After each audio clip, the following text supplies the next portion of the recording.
Good afternoon, everyone. Welcome to the Lunch and Learn Camping on the Croix 101. Thank you for joining us. My name is Nicole Gaji, and I am the outdoor educator for the St. Croix River Association. And I'm Bethany Cox, the Director of Development for the St. Croix River Association. SCRA is the official nonprofit partner of the St. Croix National Scenic Riverway, a unit of the National Park. SCRA is dedicated to protecting, restoring, and celebrating the St. Croix River and its watershed. As a nonprofit organization, we depend on the support of individuals and businesses throughout the watershed to carry out our vital mission. If you are inspired by our work today, please consider becoming a member, volunteering or participating in one of our upcoming events, and sharing SCRA with your family and friends. For those of you who are already members, we thank you for your generous support. So before we begin, we would like to take a few moments to talk about our software, Zoom. Please leave your camera off and remain on mute for the entire webinar. You can type your questions in the chat box at the bottom of the screen. We will answer questions after the presentation, but feel free to type your questions throughout the webinar. This webinar will be recorded and a link will be sent out in the next few days. The recording will also be available to view on the St. Croix River Association's YouTube channel. As we move into questions towards the end of the presentation, we will put a survey in the chat box. Please take please take 3 minutes to fill out the survey at the end. This will help us determine future lunch and learn topics and let us know how we are doing. So today our topic will be camping on the Croix 101.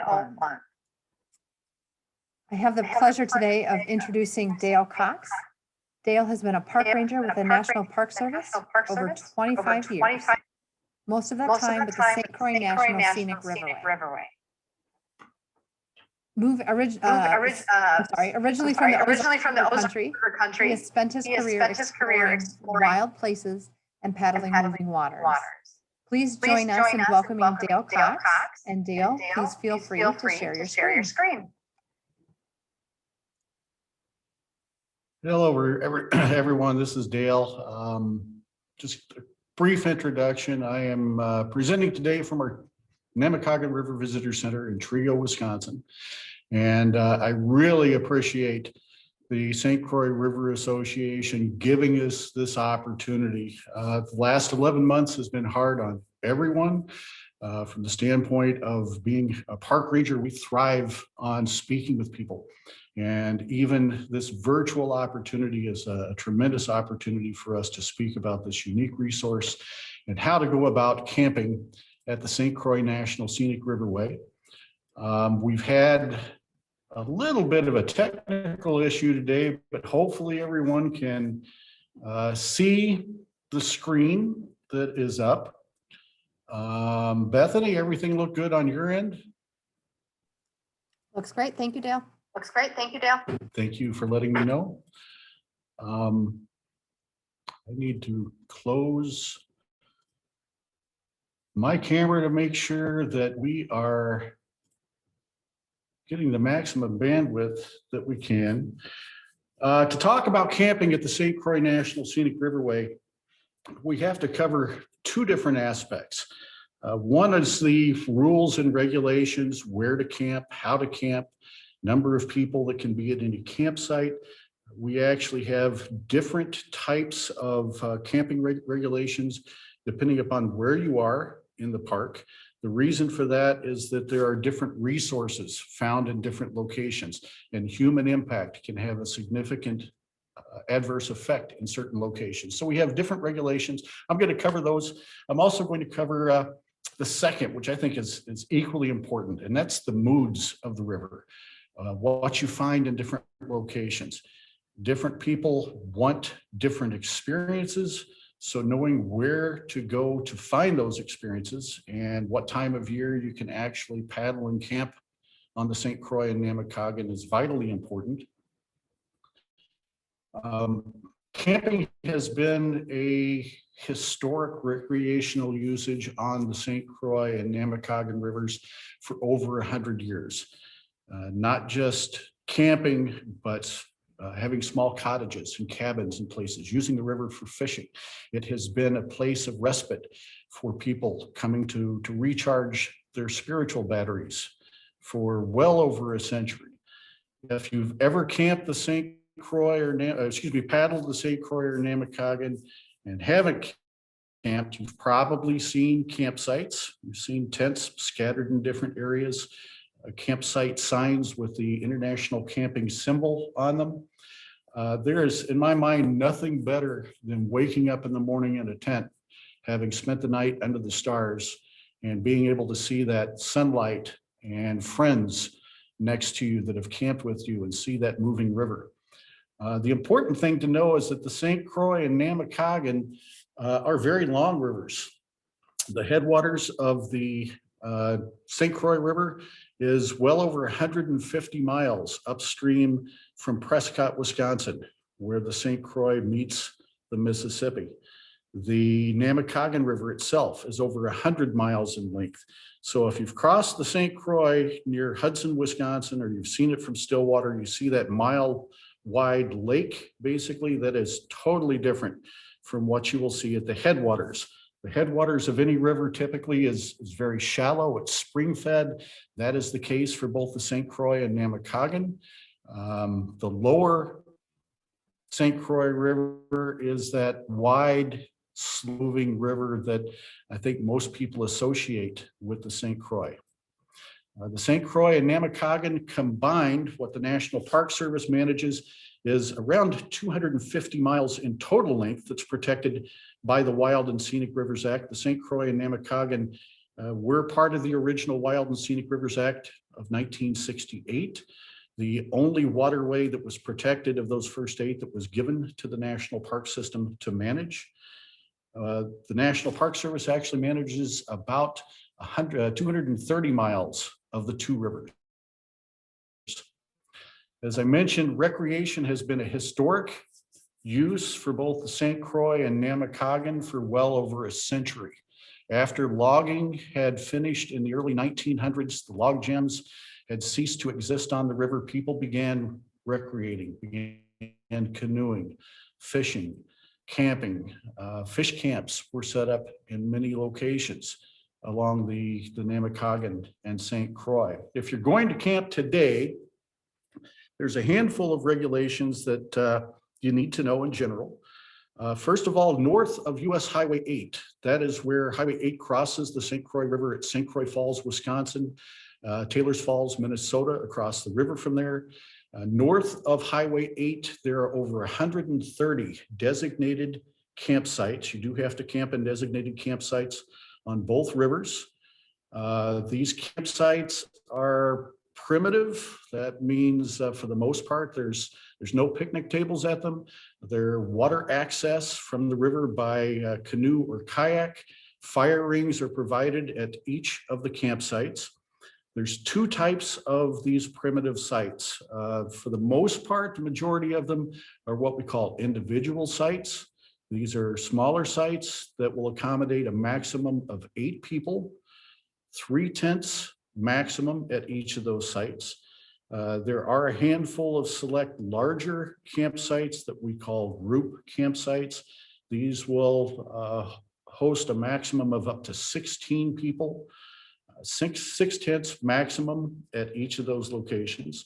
Pit toilets are provided at each campsite. So if you think of the Boundary Waters, where you've got a primitive campsite that in that case you can find, set up camp and use for a couple of days, very similar to the St. Croix.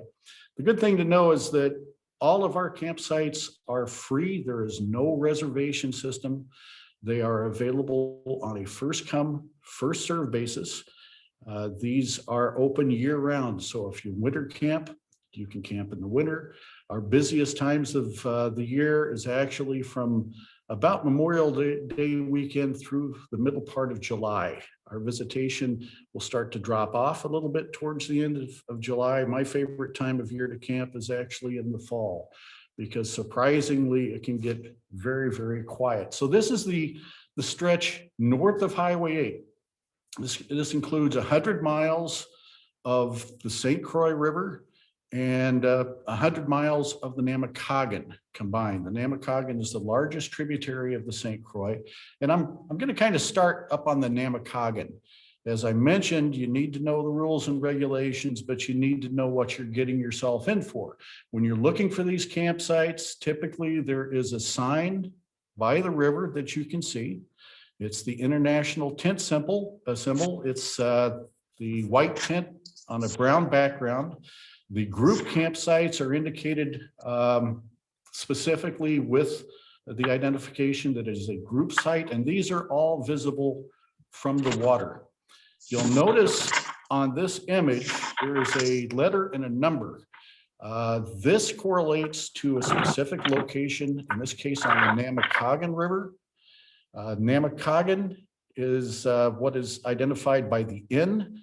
29.2 is the distance from that campsite down to the confluence with the St. Croix. So these descend in number as you're paddling on the rivers, and they do correlate specifically to section maps that we have created for the St. Croix and Namekagon.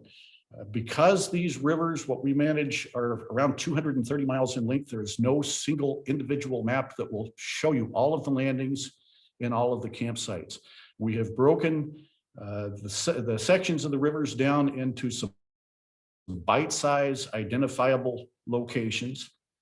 In this case, the map that I'm showing you is Namicogon River Map 1. This goes from the headwaters of the Namicogon River, which is located east of Cable, Wisconsin at Namicogon Lake, and covers the distance down to Hayward, Wisconsin. So a distance of about 30 river miles, give or take. And to kind of show you what's on here, this is a little bit of a close-up. All of our section maps will indicate different landings on the river, so different access points. What is available at those landings? So if there are pit toilets, if there's picnic tables, obviously it's an access point. The number adjacent to the landings, again, is an indication of how far that specific location is from the St. Croix River. So it will descend as you go down river. In this case, Philippi Bridge Landing is in 88.5. That means it's 88.5 miles from the St. Croix. Downstream is Cable Wayside Landing. That is River Mile 86. So a little bit of math, that's about 2.5 miles between those 2 points. Likewise, on the map, you will see the international tent symbol. That indicates the river mile that campsite is specifically located on. The upper Namicogon, because it's the headwaters of a river system, is a section that really is typically only floated in the springtime. Right after snow melt, spring runoff, the river is running high. What you see here is the Namicogon River midsummer, typically not too far from the start of the river itself. In the spring with the snow melt or after some good rainfall, the river will come up. Normally in the spring, you will find a number of beaver dams on the first 6 or 7 mile stretch up there. So it's good to know what the water levels are like. If we've had rainfall that has brought the Namicogon up a little bit to make it floatable. In all honesty, if you get onto the first 7 mile stretch of the Namicogon and the water level is low, it's more like hiking with a canoe or kayak than actually paddling on it. So knowing what river conditions are like are really important. In a little bit, I'll tell you how to find out what the river conditions are like. This is another stretch on the upper Namicogon, not too far from the headwaters itself. It kind of looks like a boulder field. This is glacial outwash. It's left over from the ice age. The river is very narrow, and it does take a little bit of technical skill to paddle the first stretch of water. The river eventually does widen out, but not too much. This is a picture of a canoe that got stuck on that upper part of the Namicogon a couple of years ago and was there for several weeks. The hydraulic forces, even with a little bit of water, tipped the canoe. The people were safe, but it took a while before the river came back up. And this canoe was freed up to float on downstream. Further downstream between Hayward and Trigo, Wisconsin, this is section map 2. Again, you can see on here a number of different campsites. Rapids are indicated by the smaller squiggly lines that you will see scattered throughout the river. There's really not too much in the way of difficult rapids on the St. Croix and Namekagon outside of spring runoff. But there are stretches where you do want to be able to have a little bit more of a technical skill, especially in this stretch because of those little ripples and rapids. Also on this map, you'll see our Namicogen River Visitor Center in the lower left of the map. This is a location that during the summer you can get trip planning information. You can call the visitor center and get updates on water levels. This is a stretch again that can be fairly shallow if we don't have good moisture. There are areas that you will get out and act by mid to late summer. So we are dependent upon rainfall on a number of stretches of both rivers in order to be able to float them, especially if you're planning an overnight trip and you've got extra gear on board. However, it is an extremely scenic part of the St. Croix Riverway. The Namicogen, as I mentioned, is almost 100 miles in length. There are very few houses and cabins in most of the stretches adjacent to the Namicogen. You really get a wilderness-like feel for what the area was like, perhaps pre-settlement in the 1800s. The river does eventually widen out as you get closer to Trigo, Wisconsin. It is a very popular day use area because there's so many different river landings. I mentioned we have 130 campsites on the St. Croix and Namekagon north of St. Croix Falls and Taylor's Falls. There's another 20 south of that point. There's actually over 66 different access points that you can use to get on and off these rivers. So you can plan a trip overnight of 1 or 2 nights or up to 7 or 8 days if you choose to do that. The next map shows the lower Namicogon River from near Trigo, Wisconsin, down to the confluence with the St. Croix. Again, the river mileages are counting down to technically what is river mile 0, right where the Namicogon flows into the St. Croix River. This is perhaps the most scenic section of either the St. Croix or Namicogon. And the reason is that today there are very, very few houses. In fact, I think there's only 3 small cabins that are visible from the lower Namicogon today. That's over a 30-mile stretch of water. There are more campsites on this 30-mile stretch than any other part of the St. Croix or Namicogon. That is used heavily early summer by youth groups. It is an area that historically people have come to for annual trips. We've talked to people through the years who say, I brought my family up here for 10 years, for 20 years, because it's a very easy floatable section. If you flip your canoe or kayak, you tip out. In a lot of parts of the lower Namicogon, you basically just stand up, throw your gear back into the canoe, bail it out, and keep paddling. It is an area where there is an abundance of group campsites, probably more than any other stretch of the St. Croix or Namicogon. So if you've got a group larger than 8, this is an area that you can look at the map, identify those locations, and take a larger group. We have a lot of family groups, as I mentioned, that will paddle this stretch year after year. Last year, I met a family that was in its 3rd generation of paddlers coming up for an annual trip on the lower Namicogon. It is a convoluted stretch of water. It twists, it turns, it winds. If there's other people out there, quite often they're out of sight around the next bend. That really gives it that primitive feel, that wilderness-like feeling when you're out there. To kind of assist with trip planning, we also, in addition to the maps, have identified distances between different landings. This is a river guide for the Namicogon. It indicates the distances between all of the landings on the Namicogon River.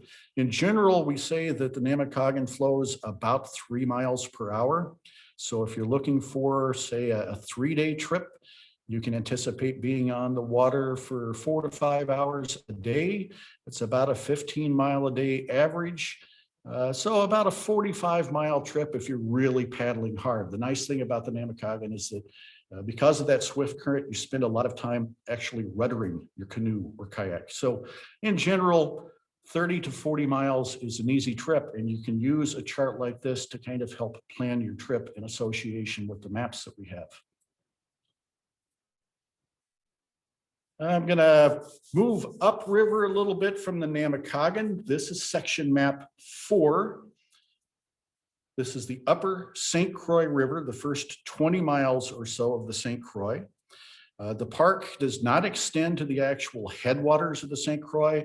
That is up north of Solon Springs, Wisconsin. The actual boundary for the St. Croix National Scenic Riverway on the St. Croix is at Gordon Dam.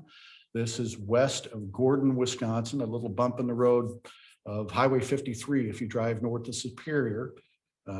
The Gordon Dam is west of the little town of Gordon. The river itself is very similar to the upper Namicogon at that location.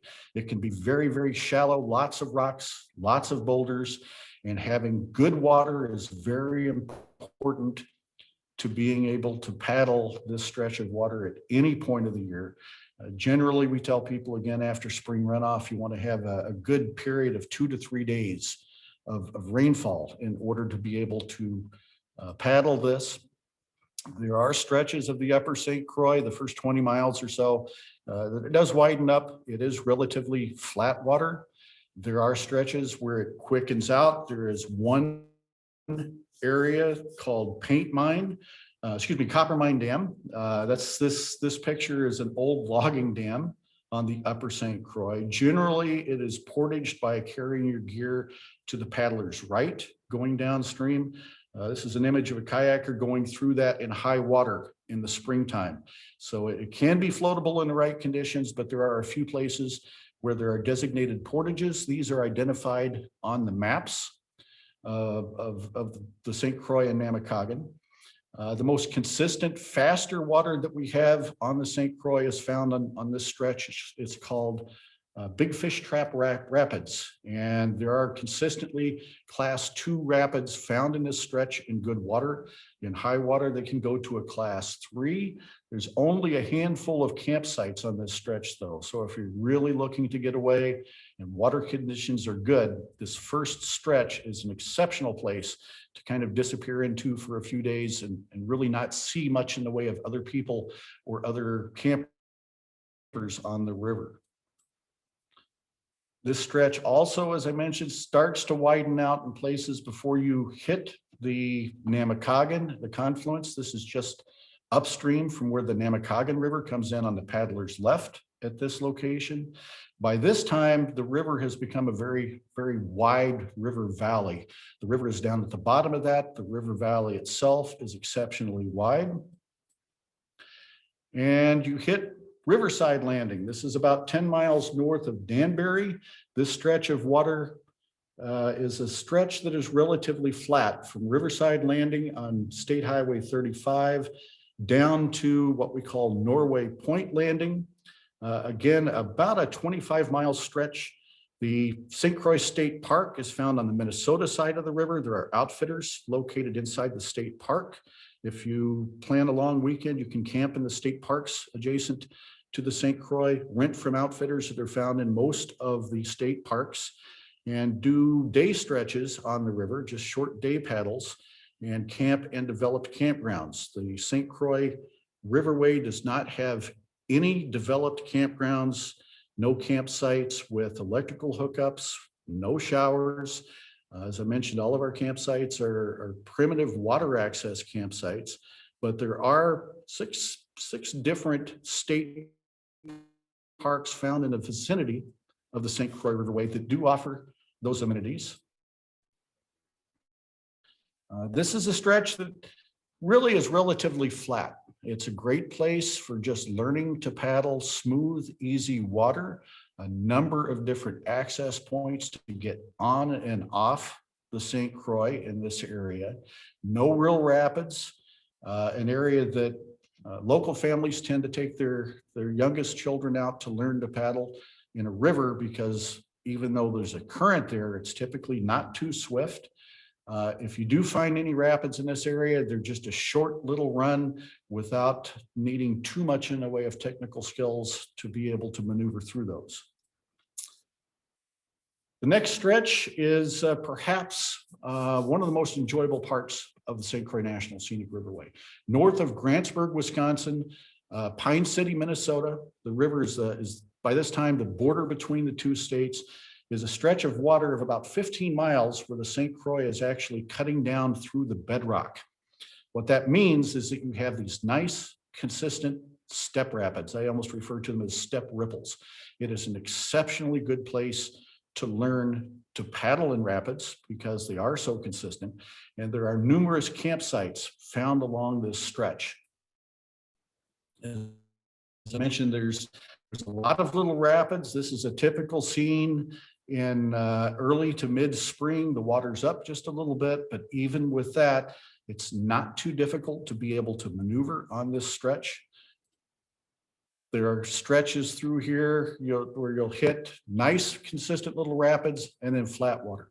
Nice, consistent little rapids and then flat water. So even youth have the opportunity to kind of catch their breath, see the next set of rapids before it's coming, and be prepared to paddle through that. It's also an area, if you're a fisher person, it's an exceptional smallmouth bass fishery. We have licensed guides on the St. Croix that will take you out if you're looking for just about any species of fish. This area is so nice for smallmouth bass because of that rock substrate. You've got the bedrock, you've got glacial till and outwash. It's a wonderful place to cast a line for smallmouth and other fish. That's just one image of the type of river smallie that you can catch in this area. Our guides know that if they have somebody that actually has to catch a smallmouth bass on the fly, this is the place they will take them to. The river really begins to slow down beyond that point. You've reached the steepest gradient. The river has hit some fast water. Suddenly it starts to slow down. You've got about a 40-mile stretch from near Grantsburg, Wisconsin, down to US Highway 8 in St. Croix Falls, Wisconsin, Taylors Falls, Minnesota. This stretch is known as very placid water. Numerous campsites throughout the first stretch. They start to become a little sparse on the lower end. It is an area where the river really takes on a different character. Very wide river valley, very slow moving water. In fact, the last 10 miles is flowage behind a hydroelectric dam in St. Croix Falls and Taylors Falls. Numerous areas where the water is so slack, you can pull over, get out, take a walk along the shoreline, and just sit and watch the river move by. So I mentioned the area north of Highway 8, 130 campsites. No permit is necessary. It's first come, first serve. South of Highway 8, the character of the river changes a little bit. You've got about a 20-mile stretch where the river is in a deep, narrow river valley. It is a floodplain forest. The river down there, actually, the water comes up and floods out through all of the islands, all the backwaters in the spring and during high water events.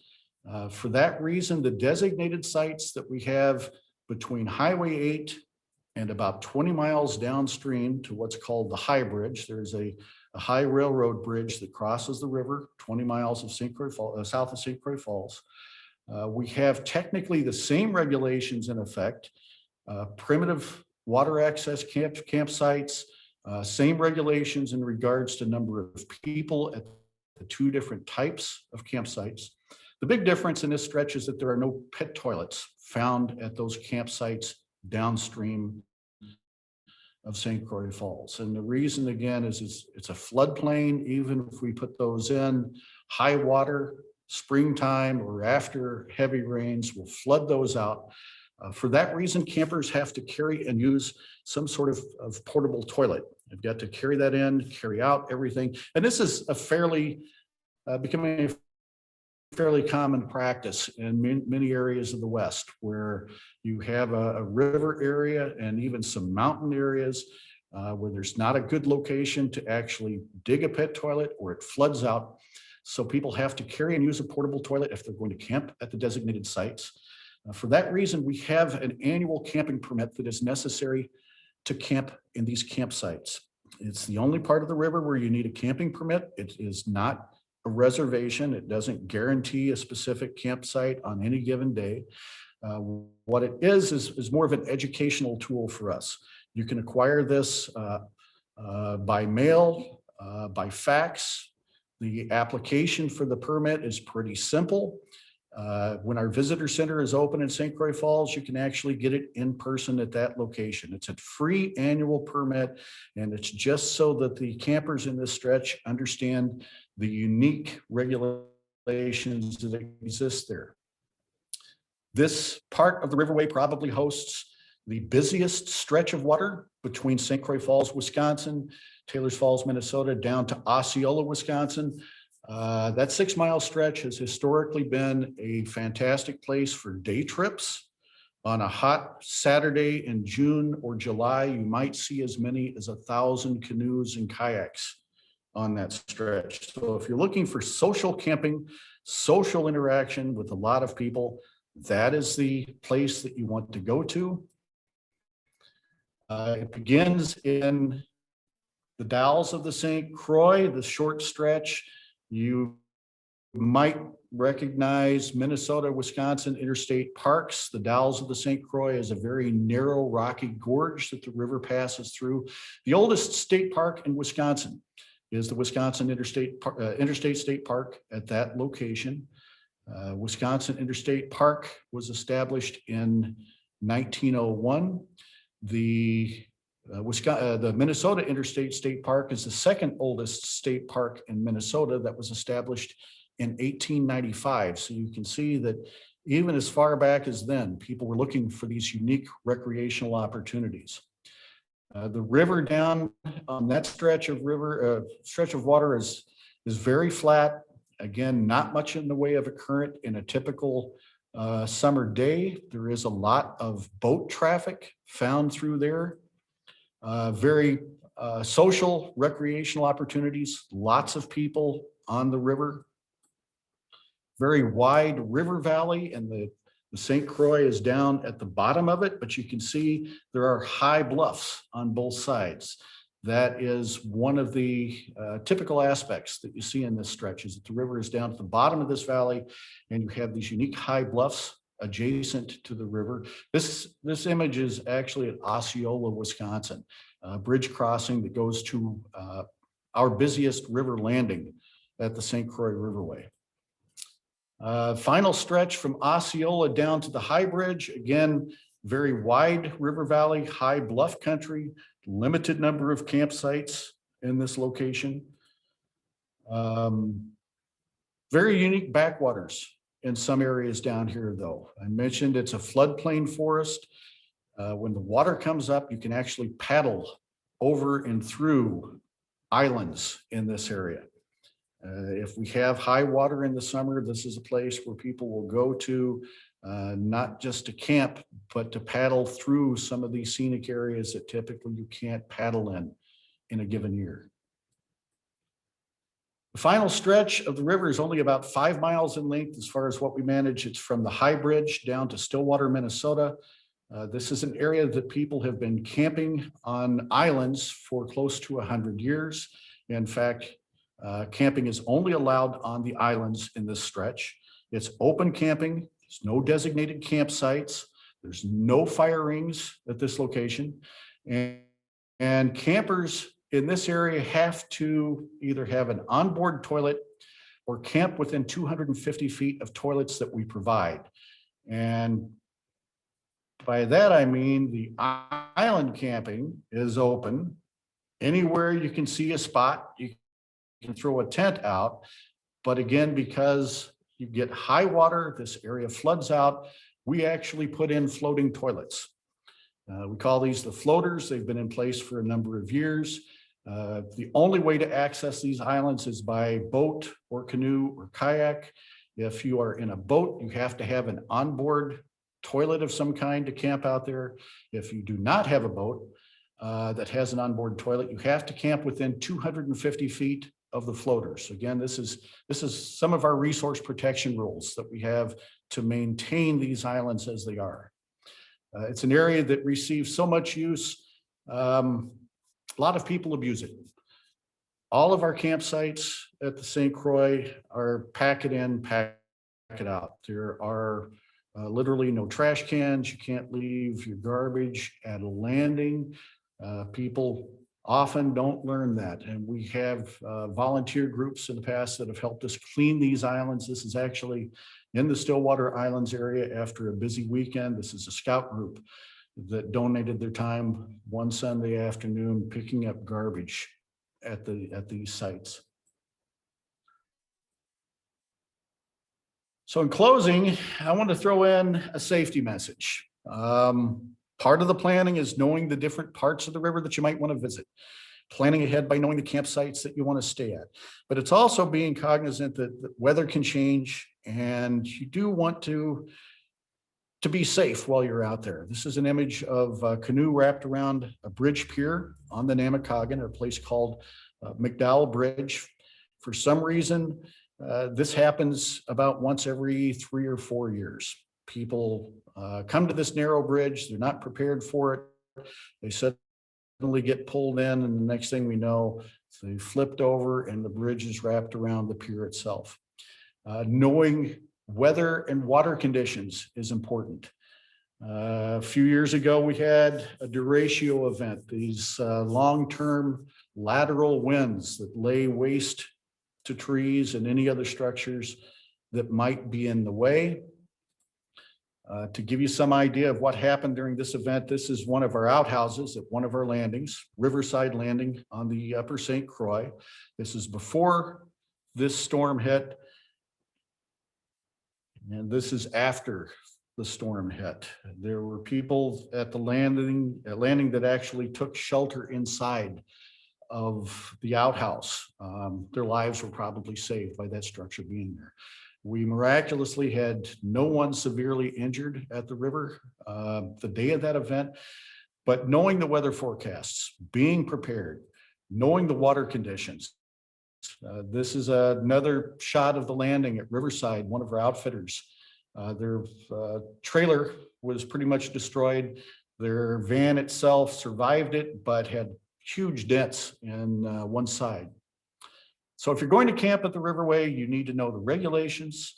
You need to kind of identify which location you want to camp at. What experience are you looking for? Quick review: north of Highway 8, over 130 designated campsites. These are water access with fire rings provided, maximum of 8 people at the individual sites, maximum of 16 people at the group sites, pit toilets located at each campsite.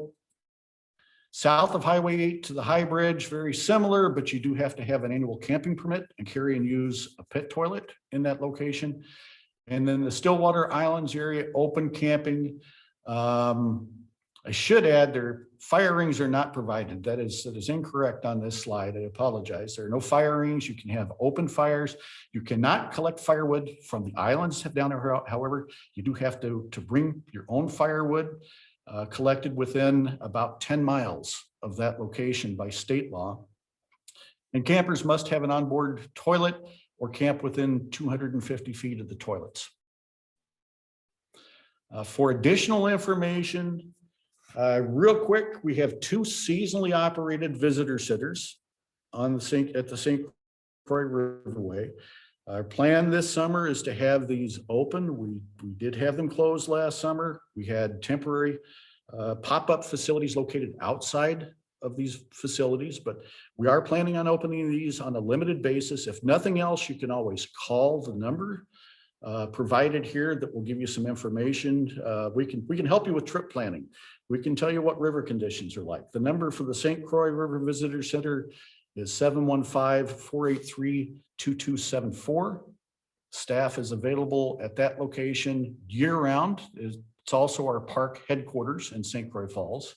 Our Namicogon River Visitor Center is a seasonal operation that generally is open Memorial Day to Labor Day. Again, we don't know if these facilities 5 days a week this summer, but our plan at this point is to have them open on a limited basis.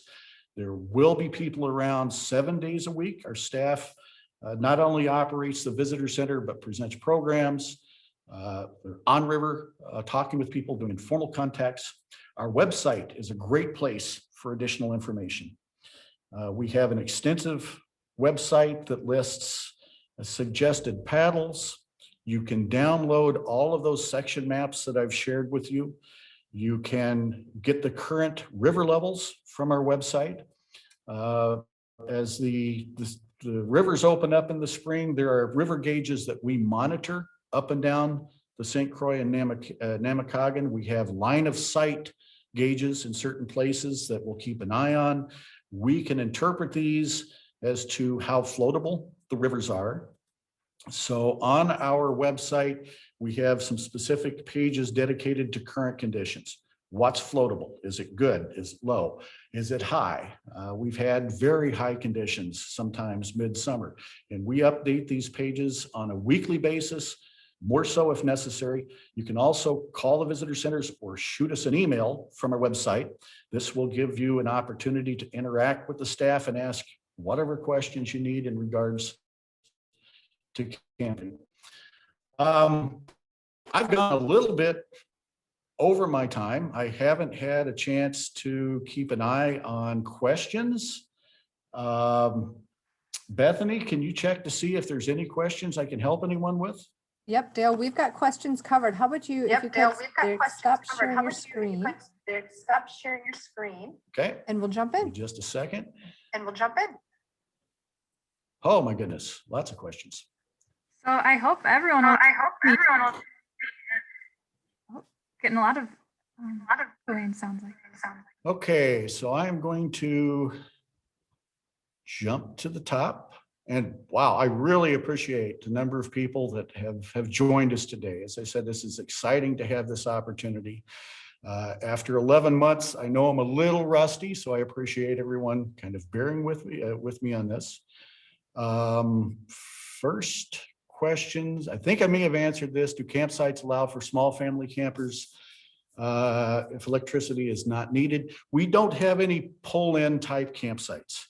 We've got a few places where we've got larger group campsites, but we do not have any designated camper type drive-through or pull-in campsites because of the abundance of state parks in the area that have those. These were never developed at the Riverway. What we manage on the St. Croix and Namekagon is an area that's roughly quarter to a half mile wide. The rivers are very narrow, so think of this long linear park. We do not have a large campground. You can find those even if you don't need electricity. You can find campsites at some of the campgrounds in the state parks. How do you know what class rapids there are from the maps? The maps are listed with rapid indicators. That's the small wiggly lines. It's kind of the international symbol for rapids. If there's just one of those lines, it generally is class 1. If there are 2 of those lines, it is generally a class 2, which is kind of rare for us. In reality, the only time we ever really see a class 3 or higher is during spring runoff. If we've had a tremendous amount of snow and that is all kind of melting at the same time, the river will come up. We have had a couple of situations in recent years where we've had summer storms that have generated up to a class 3 set of rapids in places midsummer. That is kind of unique, but seems to be happening a little bit more often. The best thing you can do if you've got specific questions is to contact the visitor centers, give us a call, ask us directly about different sections. Our staff, we've had staff here for many years like myself, returning in both of our districts. We can really tell you specific sections of the river, what the rapids are like just by looking at some of the river gauges that we have. I mentioned all the maps are online on our website, and Jeremiah put that in there with the link to the maps. These maps are updated on an annual basis. Tom asked about specific areas where outboard motors are not allowed. Technically, outboard motors are allowed anywhere in the park. The river tends to kind of cull out some of those. In general, if you want to use a power boat, the stretch from St. Croix Falls downstream is navigable by outboard motor in a boat. North of St. Croix Falls for about 10 miles, the flowage behind the dam. There is a specific closure in place on the lower St. Croix, north of Stillwater. If you are coming from Stillwater and traveling upstream, you could only travel about 5 miles to the high bridge. That's that high railroad bridge I mentioned. We do have a closure in place. Boats cannot go north past that. And the reason is to prevent the spread of zebra mussels potentially into the St. Croix River north of that point. The zebra mussels are an invasive species. They are found in the lower St. Croix from Stillwater south. We've had a closure at that location in place since 1993. And to this point, we have not had an introduction of zebra mussels north of that point. The reason for that, I can get into it in another program, why we want to keep those out. But in general, if you're coming north of Stillwater, you cannot take a boat past that point. You can launch a boat north of there, travel down to the bridge, turn around and go north. Tom, if you have specific questions, please give us a call, because we can point you to those places that you can take a power boat. How old do you have to be to camp? Can teens do it? I met a young man a few years ago who was 13. His family had been allowing him to canoe and kayak camp by himself for already a year or two prior to that. We have no limit on it. It is a skills thing. I guess I would say that parents know their children, and if they are comfortable allowing them to get on a river, paddle, camp, that is tremendous. It's a sign of maturity, I guess I would say. There's no limit on age groups. It's more a matter of ability and skill, how they are going to be able to handle paddling and camping on the St. Croix.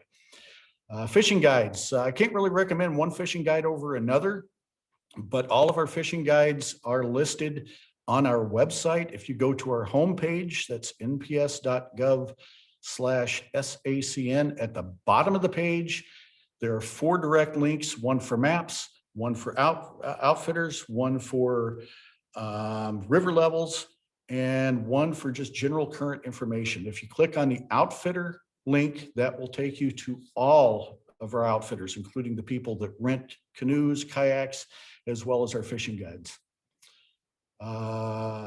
Is firewood a requirement for entire rivers you described, or only that the states have regulations on moving firewood? Someone is asking about the need to carry firewood. You can't collect firewood from any island. Check your state regulations. I believe Minnesota, you have to collect firewood or purchase firewood within 10 miles of where it's going to be used. Likewise, I check the state regulations. I should know that. In general, we tell people if you're going paddling on the river, you'll see firewood stands along the highway. This is to prevent, again, the spread of invasive species like the emerald ash borer coming in from other parts of the state. How long or challenging is the portage around the St. Croix Falls Dam? Chad, it's challenging. The dam was built in the early 1900s. There are very steep cliffs on the Minnesota side. There is no public access on the Wisconsin side. In general, the portage is about 1.25 miles in length on the Minnesota side, through the town of Taylor Falls into the Minnesota Interstate State Park. I generally recommend to people, if they're going to be portaging it, it's probably easiest to contact one of our outfitters and have them just assist you with the portage, because there's just no easy way around that. The dam was grandfathered in as part of the Wild and Scenic Rivers Act. There are a couple of other dams on the Namicogen River. One of those dams is in Hayward, one is in Trigo. Both of those require portaging. Both of those are generally doable without a great deal of effort, but the one in Taylor's Falls, St. Croix Falls, is a little bit different. Are there any hiking trails along the length of the St. Croix? Not along the entire length, John. There is a state forest hiking trail in Wisconsin. It is part of the Governor Knowles State Forest based in Grantsburg. You can get hiking trail information from them. It is one that they try to keep maintained. It's approximately 70 miles in total length. It does include a few short sections of trails maintained by the National Park Service. But I would contact the Governor Knowles State Forest if you're looking for a longer hiking trail adjacent to the St. Croix. That's about the longest one that is in existence. Can you paddle north past the high bridge on the St. Croix to get to a campsite located further upstream? That becomes a little bit of a gray area on that. Technically, it's all boat traffic going north. Zebra mussels can attach to any hard surface, boat hull, boat motor, kayak hull, kayak motor. It's really easier if you're going to plan a trip to one of those campsites to try to paddle downstream from, say, the state park, William O'Brien State Park, that's located near Marine on St. Croix, and then take out at the boom site. So you can plan an overnight trip down to that area and then paddle on through the Stillwater Islands and take out. So technically, any vessel traffic north of the high bridge is prohibited to prevent the spread of zebra mussels.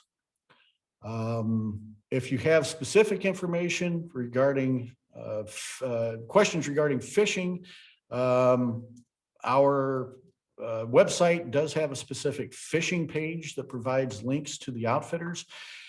There are different regulations in regards to the states. So the Minnesota and Wisconsin, their regulations differ because we are a border river along the St. Croix. So it's good to check and know what those regulations are in regards to fishing. They're a little bit different. So you need to make sure you're following the regulations of the state that issued your islands. Is the park actively adding land to the riverway? We are not. The St. Croix, the legislation that established the park, established an initial fund as far as land acquisition, what could be spent. That was in 1968. That covered the area north of St. Croix Falls. The area south of St. Croix Falls was added in 1974 with an additional amount of funding given by Congress. All of that has been spent. Currently, there's no additional land acquisition taking place at the riverway. Karen, are there outfitters who will shuttle you back to where you started? Yes. Now, the outfitters that we have, and there's about 24 of them in regards to canoe and kayak outfitters, operate a little bit differently. They operate in different sections. Some of the smaller ones will only rent and shuttle their own equipment just because they are smaller operations. Some of the larger ones, they will work with you if you have your own gear. All of our outfitters are listed on our website, and it should indicate on there whether or not they will shuttle personal gear, vehicles, things like that. It's always good to kind of call around and see which ones are willing to work with you and what they're going to charge. They're all within about the same amount when it comes down to it. And again, all of these are licensed by the National Park Service. And I think that's it. I think before I finish, I do want to ask, if you come up with other questions, comments, please feel free to go to our website, send us an email via our website. We respond to these as quick as we possibly can. Call one of our visitor centers. You can also visit our Facebook page, which is found at facebook.com/St. St. Croix, that's STCROIXNSR for National Scenic Riverway. Thanks for the great questions, everyone. Thank you, Dale. I hope that everyone will help me in thanking Dale for this very informative presentation and for taking the time to answer every single question that was asked. That was wonderful. This webinar has been recorded and a link will be sent to you in the next few days. The recording will also be available to view on the St. Croix River Association's YouTube channel. So we do have the survey in the chat box, and if you can take a few minutes to fill this out, that will help us in determining the future lunch and learn topics and let us know how we are doing. To learn more about the St. Croix River Association and view our upcoming events, including our next Lunch and Learn Indigenous Food Lab, please visit us at our website, stcroixriverassociation.org. And to be sure you do not miss another event, please sign up on our homepage to receive our e-news. We thank you for attending and a special thank you to Dale Cox. Hope you all have a wonderful day.